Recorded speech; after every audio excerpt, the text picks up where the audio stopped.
प्रियंका गांधी,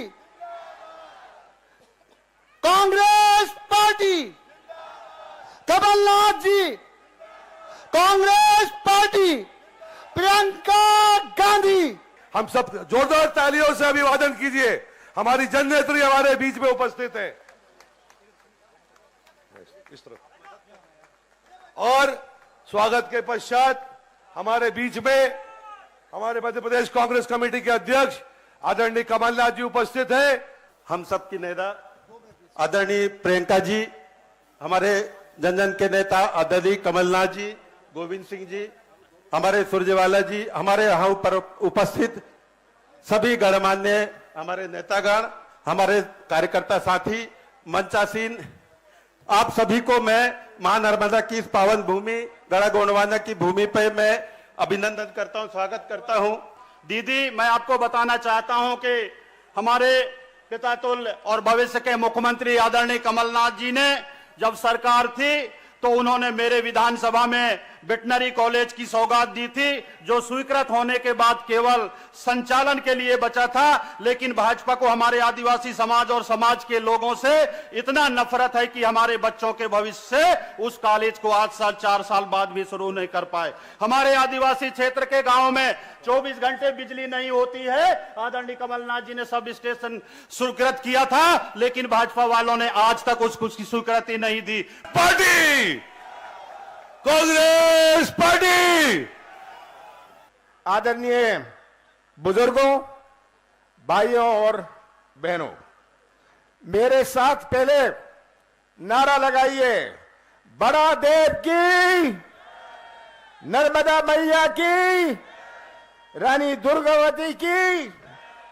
जल, जंगल और जमीन के यहां जो सब सच्चे साथी आदिवासी भाई बहन बैठे हैं, मैं आप सबको प्रणाम करता हूं। प्रियंका जी यही सही हमारे साथी हैं, हमारे जल, जंगल और जमीन जिनका पहला अधिकार है, जिनका वो ये साथी यहां उपस्थित हैं। जय सेवा, जय जोहार, जय आदिवासी। मैं देश के आदिवासी महामानवों को प्रणाम करता हूं। मैं भगवान बिरसा मुंडा को प्रणाम करता हूं। मैं रानी दुर्गावती को प्रणाम करता हूं। रघुनाथ शाह को प्रणाम करता हूं। शंकर शाह को प्रणाम करता हूं। टांटिया मामा को प्रणाम करता हूं। बादल भाई को प्रणाम करता हूं। भीमा नायक को प्रणाम करता हूं। खाजिया नायक को प्रणाम करता हूं। सीताराम कंवर को प्रणाम करता हूं। रघुनाथ सिंह जी को प्रणाम करता हूं। सब हमारे देश के, केवल इधर के नहीं, हमारे देश के आदिवासी नेताओं को मैं प्रणाम करता हूं। बहुत खुशी हुई आप सबके बीच में आकर। बहुत पुराना संबंध है। मैंने अपने जवानी का बहुत समय मंडला में काटा है। आप सब, जब मैं देखता हूं इतने सारे चेहरे, इतने सारे पुराने चेहरे जो मेरे साथ उस समय लगा रहते थे, भाई बहनों, याद है आपको? तो यहां आकर मुझे बड़ी खुशी होती है, पर दुख भी होता है। आज क्या हालात है हमारे प्रदेश के, हमारे मंडला के, हमारे नौजवानों के भविष्य का क्या हाल है भ्रष्टाचार का। प्रियंका जी, आप उस प्रदेश में आई हैं जहां बेरोजगारी पूरे देश भर में नंबर 1 है। अभी पलायन की बात हो रही थी।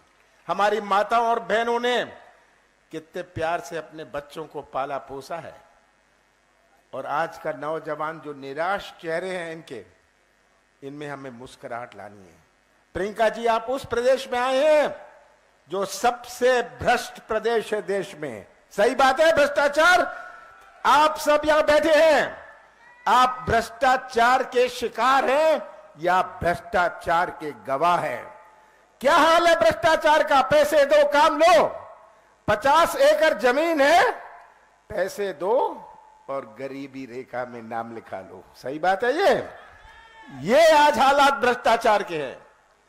आज हमारा किसान, भटकता किसान, जो कभी खाद के लिए, कभी बीज के लिए, कभी सही मूल्य के लिए प्रियंका जी आप उस प्रदेश में आए हैं।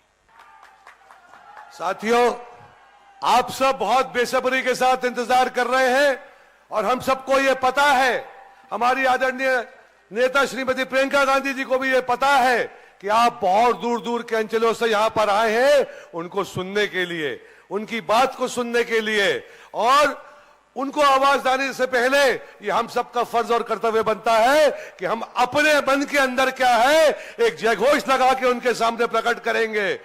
प्रियंका गांधी, प्रियंका गांधी। सबसे पहले तो मेरी बहनें, आपका इस सभा में बहुत बहुत स्वागत। मैं जानती हूँ दूर से आई हैं, गर्मी भी है, तो आपने खूब कष्ट किया मेरी बातों को सुनने के लिए, इसके लिए मैं आपको धन्यवाद देती हूँ। एक बार मेरे साथ बोलिए, हर हर नर्मदे, जय बड़ा देव जी, जय सेवा और जय जोहार। ये महाकौशल की भूमि है,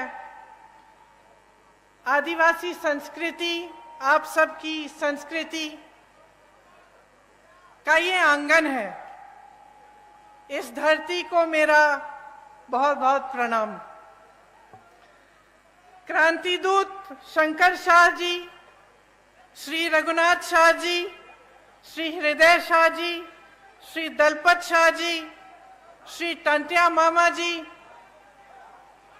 रानी दुर्गावती जी, रानी अहिल्याबाई जी, अवंतीबाई लोधी जी और रानी फूल कुंवर जी को मेरा नमन। ये एक ऐसी धरती है जहां इतने सारे वीर, इतने सारे महापुरुष रहे हैं। यहाँ आपकी एक बहुत खास संस्कृति है। आते वक्त मैं सोच रही थी कितनी सुंदर, प्राचीन और अनूठी संस्कृति है आपकी। मुझे याद है मेरी दादी जी इंदिरा जी कहती थी कि दुनिया से सबसे बढ़िया संस्कृति है, क्योंकि इसमें आपको प्रकृति से प्रेम सिखाया जाता है, आपको प्रकृति की सुरक्षा करना सिखाया जाता है, प्रकृति की पूजा करना सिखाया जाता है और प्रकृति पर निर्भर आप एक सादा जीवन जीते हैं।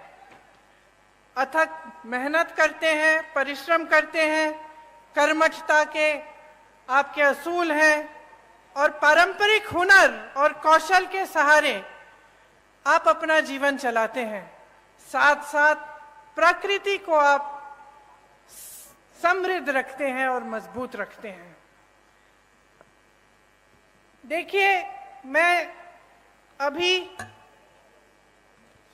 मणिया चौगान में गई थी। वहां पे मैंने पहली बार देखा ऐसी जगह को, और आप सबकी श्रद्धा उस जगह से जुड़ी है, वहां पे आपकी आस्था जुड़ी है। आदिवासी आस्था के गौरव का केंद्र है। मैं वहां गई तो मुझे बताया गया कि जो आपकी पगड़ी है, इससे आपका सम्मान जुड़ा हुआ है। मुझे बताया गया कि अगर कोई ऐसी बात होती है, मान लो किसी से ऋण ले लिया, चुका नहीं पा रहे हैं, तो आप पगड़ी रख के जाते हैं। तो ये बात मेरे मन में आई कि जब हम यहाँ चुनाव के समय आते हैं और हम आप सब से बड़े बड़े वादे करके जाते हैं और कहते हैं कि हम ये करेंगे, घोषणाएं करते हैं, तो एक तरह से हम अपनी पगड़ी आपके सामने रखते हैं।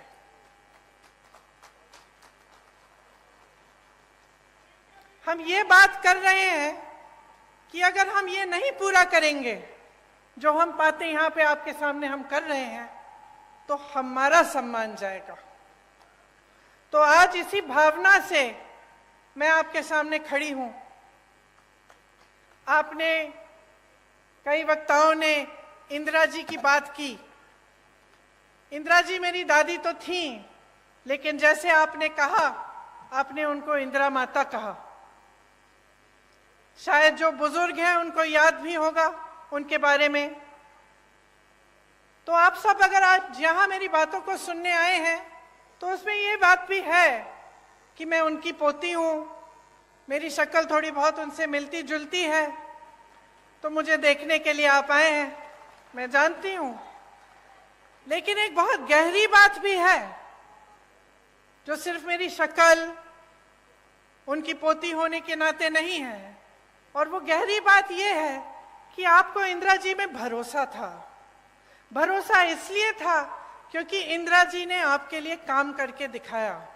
आप उनको माता कहते थे तो इसलिए कहते थे कि आपकी श्रद्धा उनसे भी जुड़ी हुई थी। और मेरे लिए ये एक बहुत बड़ी जिम्मेदारी है, एक बहुत बड़ी जिम्मेदारी है कि आज मैं यहाँ आपके सामने खड़ी हूँ। आपने मेरी दादी जी को माता जी माना, और मैं यहाँ खड़े होकर आपके सामने कुछ बातें कर रही हूँ, तो ये मेरी जिम्मेदारी बनती है कि मैं जो बात कहूँ आपसे वो सच बात हो, वो सही बात हो, और वो आपके लिए ही बात हो, जो आपको आगे बढ़ा पाए, और जो काम इंदिरा जी ने शुरू किया था उसको आगे बढ़ाने वाली बात हो। आपको याद होगा कि इंदिरा जी ने आपको पट्टे दिलवाए थे, याद है कि नहीं? याद है। किस भावना से दिलवाए?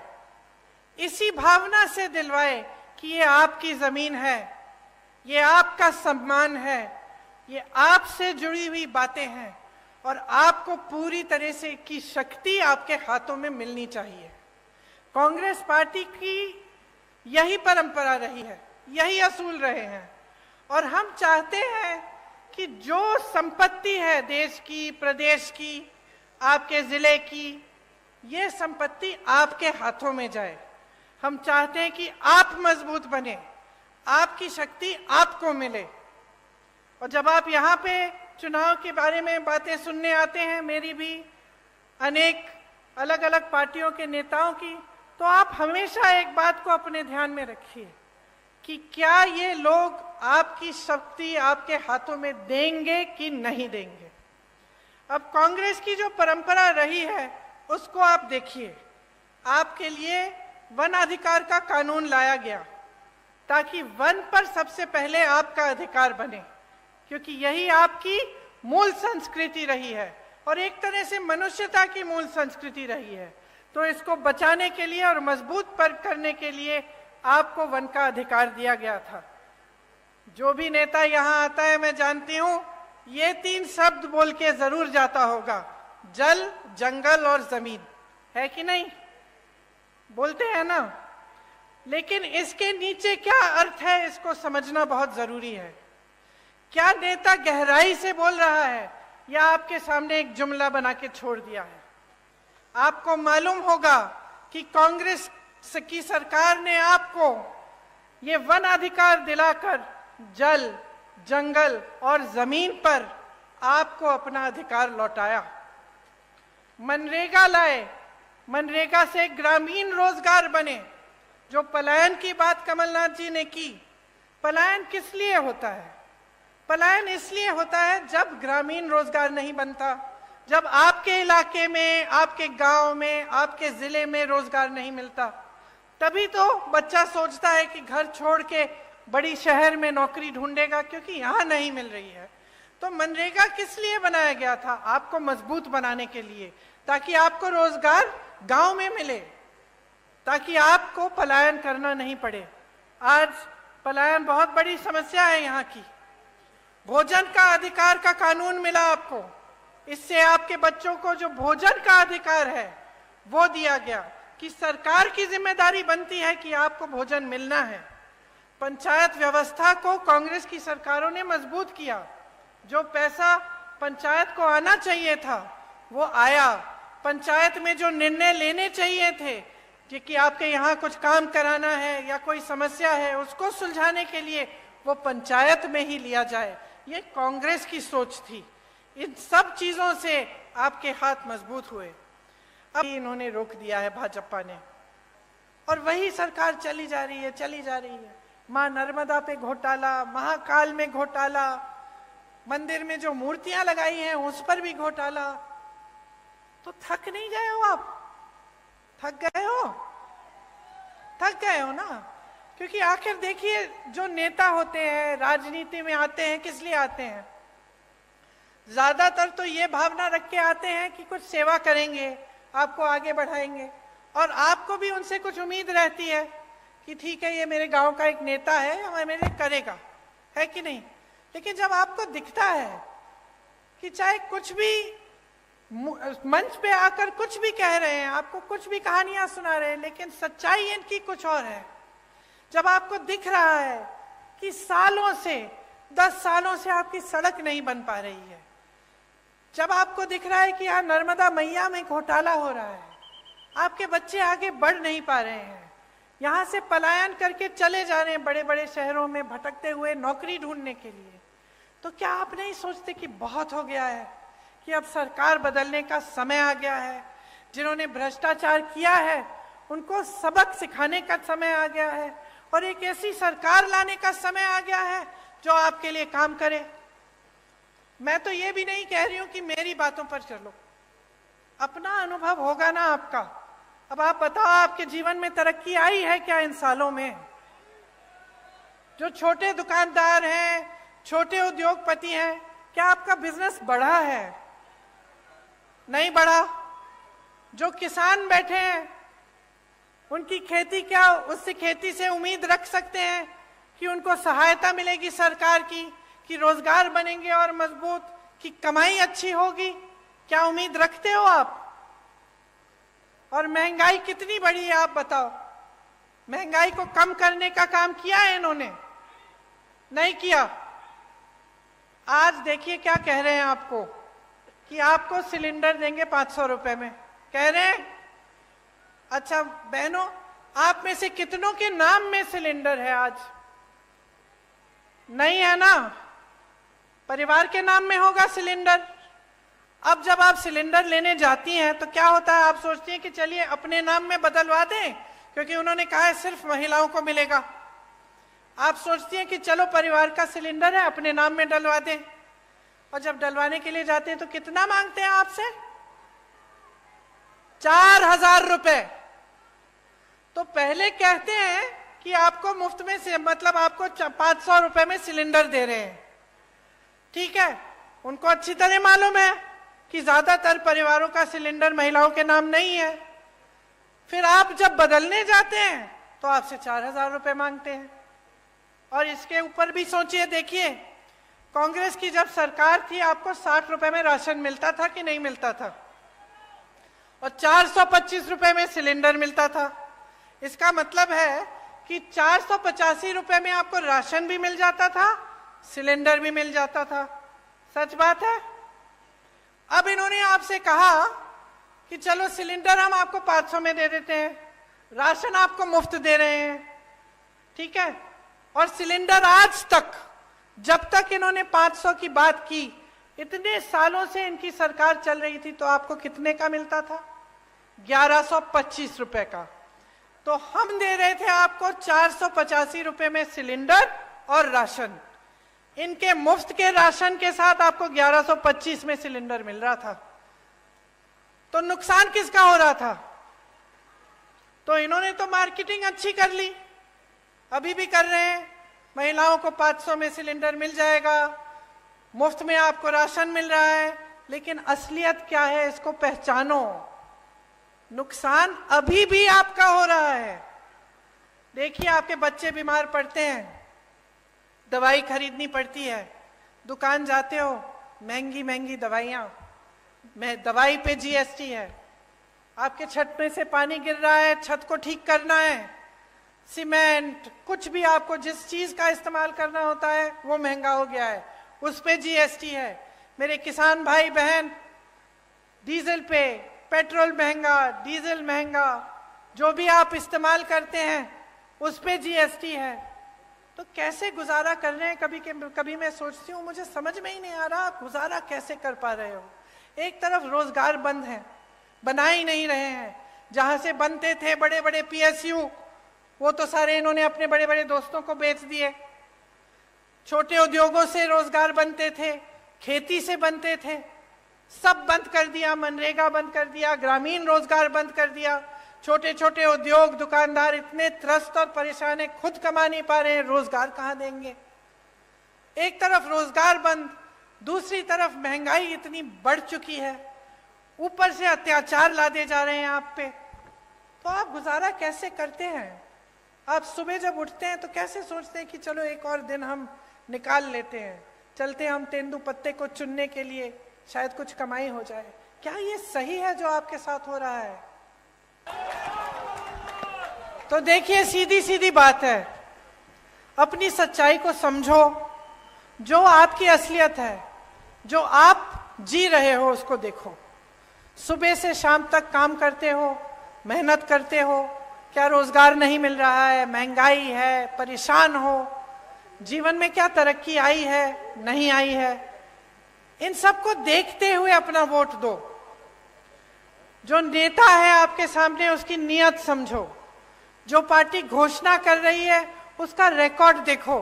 अच्छा, ये घोषणा कर रहे हैं, इनके दूसरे प्रदेशों में देखो क्या हो रहा है।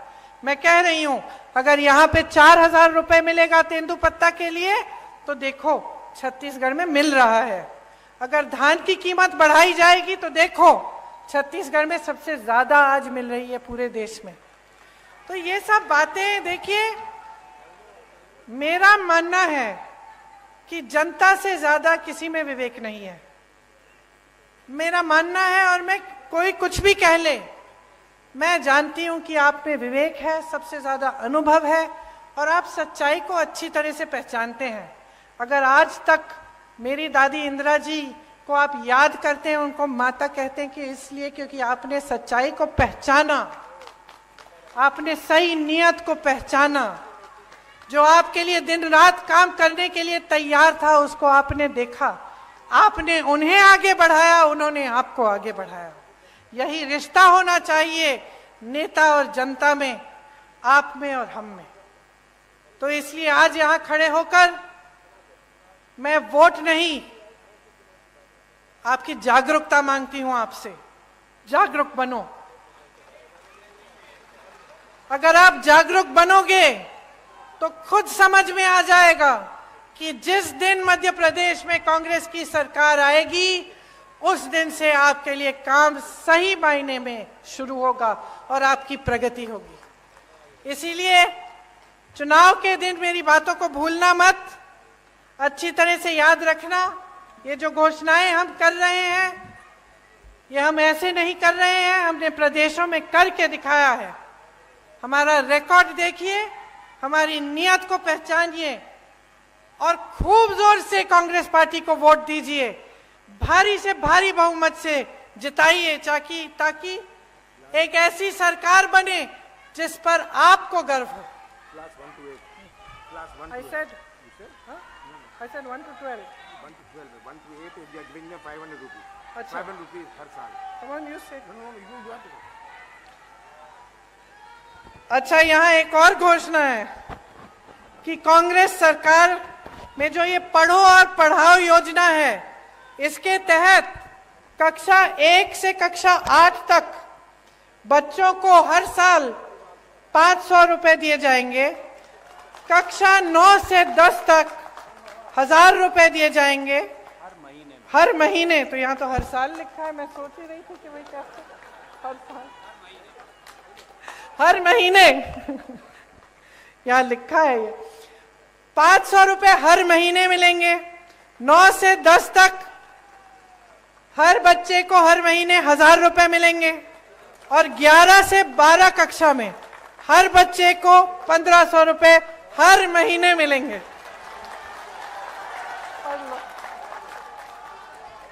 अच्छा, एक बार मेरे साथ कहिए, जय हिंद, जय हिंद, जय हिंद।